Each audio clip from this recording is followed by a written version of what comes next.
Hi friends, welcome to Gentalk channel. இன்றைக்கி நம்ம என்ன பார்க்க போகிறோம் அப்படின்னா, கடலைப்பருப்பு, அதுக்கப்புறமா பட்டாணி பருப்பு, இந்த 2 பருப்பும் வச்சு என்ன செய்ய போகிறோம் அப்படின்னா, வடை தான் பார்க்க போகிறோம். பருப்போட ரெசிபி.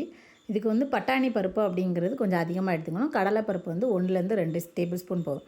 கடலைப்பருப்பும் பட்டாணி பருப்பும் கிட்டத்தட்ட ஒரே மாதிரி இருக்கும். ஆனால் கடலைப்பருப்பு கொஞ்சம் சின்னதாக இருக்கும், பட்டாணி பருப்பு கொஞ்சமாக பெரிய சைஸில் இருக்கும்.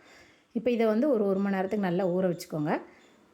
1 கப் பட்டாணி பருப்பு சேர்த்துருக்கேன். 1 இல்லை 2 ஸ்பூன் என்ன செஞ்சுக்கோங்க அப்படின்னா கடலைப்பருப்பு சேர்த்துக்கோங்க.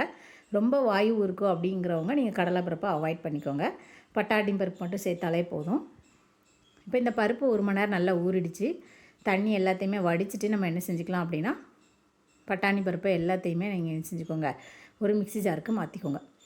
கொஞ்சம் ஒரு கைப்பிடி அளவுக்கு வேணால் என்ன செஞ்சுக்கலாம் அப்படின்னா, இந்த பட்டாணி பருப்பு வந்து நீங்கள் வந்து தனியாக எடுத்து வச்சுக்கோங்க. நம்ம நல்லா மென்று சாப்பிட்றதுக்கப்போ இந்த கிறிஸ்பியாக வேணும் அப்படிங்கிறவங்க கொஞ்சமாக இந்த மாதிரி ஒரு கைப்பிடி அளவுக்கு பருப்பு எடுத்து வச்சுக்கிட்டு அரைச்சோம் அப்படின்னா கொஞ்சம் பருப்பு முழுசாக இருக்கும். சரி, மீதி எல்லாமே நல்லா அரைப்பட்டோம்.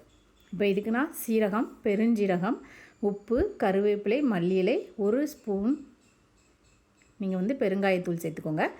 அதுக்கப்புறமா இஞ்சி ஒரு 4லேருந்து 5 பீஸ் சின்ன சின்னதாக கட் பண்ணி என்ன செஞ்சுக்கலாம் அப்படின்னா இஞ்சியும் சேர்த்துக்கலாம்.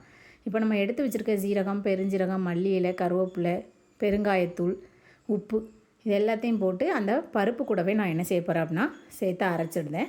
அப்போ தான் அந்த ஃப்ளேவர்ஸ் எல்லாமே ரொம்ப சூப்பராக கிடைக்கும். இப்போ இது எல்லாத்தையும் நல்லா அரைச்சாச்சு. வெங்காயம், உப்பு என்ன செஞ்சுக்கோங்க அப்படின்னா நல்லா மசிச்சுக்கோங்க. இல்லை சின்ன சின்ன பீசஸாக கட் பண்ணிக்கோங்க. ஒவ்வொரு இதெல்லாம் வர்ற மாதிரி அந்த வெங்காயத்தை நல்லா பிணைஞ்சு எடுத்துக்கோங்க. ரொம்ப கட்டி கட்டியாக இல்லாமல் எல்லாமே பிரிஞ்சு வரணும். அப்போ தான் அந்த வடை வந்து நல்லா கிறிஸ்பியாகவும் இருக்கும், டேஸ்டியாகவும் இருக்கும். நீங்கள் அப்படியே போட்டுட்டீங்க அப்படின்னா வெங்காயம் முழுசாக இருக்கும்.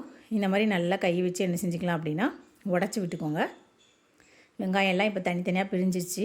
இப்போ நம்ம அரைச்சி வச்சுருக்கதை என்ன செஞ்சுக்கலாம் அப்படின்னா அப்படியே எடுத்துக்கோங்க. இந்த பட்டாணி பருப்பு ரொம்ப மையாக அரைக்க வேண்டாம், குறகுறப்பாக அரைச்சாலே உங்களுக்கு வந்து இந்த பட்டாணி பருப்பு வச்சு செய்கிற வடை சூப்பராக இருக்கும்.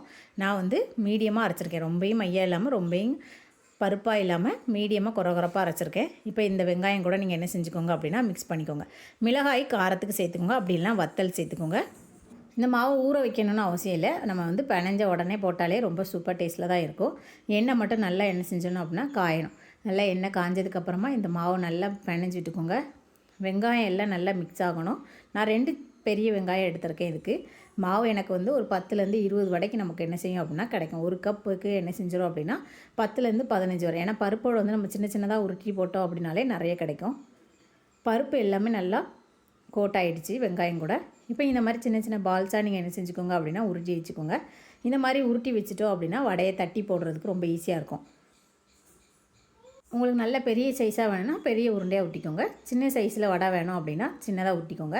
சின்னதாக ஊட்டி எடுத்துட்டிங்கன்னா பருப்போடு வந்து நல்லா சீக்கிரமே வெந்துடும். கொஞ்சம் பெரிய சைஸாக எடுத்தோம் அப்படின்னாக்கி டைம் வந்து கொஞ்சம் வேகிறதுக்காக, மற்றபடி சூப்பராக வெந்துடும்.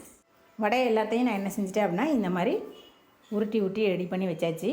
ஒரு 10லேருந்து 12 பீஸ் நம்ம என்ன செஞ்சுக்கலாம் அப்படின்னா ஃபஸ்ட்டே உருட்டி எடுத்து போட்டுக்கலாம். மீதி இருக்கிறத வந்து நெக்ஸ்ட் பேட்சாக என்ன செஞ்சுக்கலாம் அப்படின்னா சுட்டு எடுத்துக்கலாம். இந்த மாதிரி உருட்டி வச்சுட்டிங்க அப்படின்னா போடுறப்ப நமக்கு தட்டி போடுறதுக்கு ரொம்ப சுலபமாக இருக்கும். இப்போ ஒரு வழியாக என்ன செஞ்சிச்சு அப்படின்னா இந்த மாதிரி தட்டி எடுத்தாச்சு. இதை நீங்கள் வந்து கைட்டை உள்ளங்கையில் வச்சு இந்த மாதிரி அமுக்குனீங்க அப்படின்னா வடை நல்லா ஷேப்புக்கு வந்துடும். நான் சும்மா கைட்டை வச்சு உங்களுக்கு அமுக்கி காமிக்கிறேன். இதை வந்து நம்ம உள்ளங்கையில் வச்சு தட்டுனீங்க அப்படின்னா அந்த பருப்போட ஷேப்புக்கு வந்துடும்.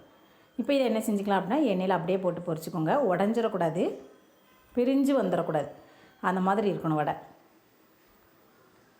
இந்த மாதிரி நல்லா தட்டி எடுத்தாச்சு. இப்போ ஒரு வடையை நான் போட்டு காமிக்கேன். இந்த மாதிரி என்ன செஞ்சுக்கோங்க அப்படின்னா உள்ளங்கையில் வச்சு போட்டு எடுத்துக்கலாம். இப்போ எல்லாத்தையுமே இந்த மாதிரி கொஞ்சம் கொஞ்சமாக தட்டி நீங்கள் என்ன செஞ்சுக்கோங்க அப்படின்னா வடை ரெடி பண்ணிக்கோங்க.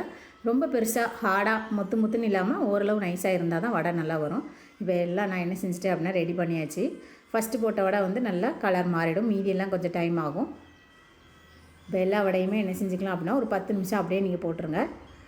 ஒரு சைடு நல்லா வெந்ததுக்கப்புறமா நெக்ஸ்ட் சைடை நம்ம என்ன செஞ்சுக்கலாம் அப்படின்னா திருப்பிக்கலாம்.